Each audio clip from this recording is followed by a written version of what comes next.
Ration कार्डधारी खुशी खबर। राशन कार्डधारी भल न्यूज मिल अधिक लाभ।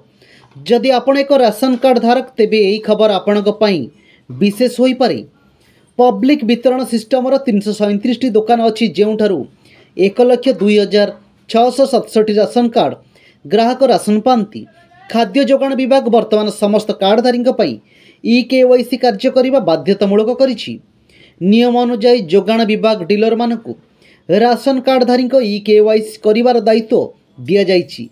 सेही ग्राहकों EKYC करने को जो माने PDS दुकान को जाई पारुनांती डीलर मानकु राशन कार्ड धारकों EKYC करिवार दायित्व दिया जाइछि।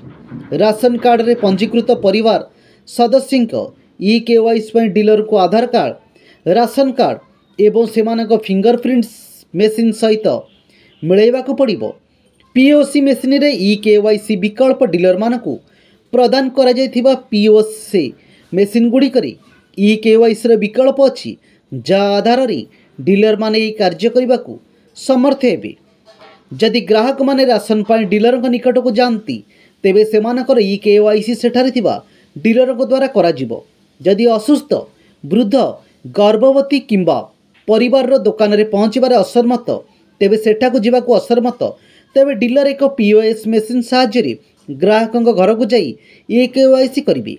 नियम अनुसार ग्राहकों समस्त परिवार सदस्यों संख्या एवं फिंगरप्रिंट जो माने पब्लिक वितरण सिस्टम दुकान राशन नियंती सेमानक सहित मेलई हब। जार नाम राशन कार्ड रे पंजीकृत होईची या सहित यह जना पड़िबो जे जार नाम पंजीकृत होईची तांको जत्न रे अछि कि नाही, जा द्वारा सठिक ग्राहक एही योजनार लाभ पाई परिबे।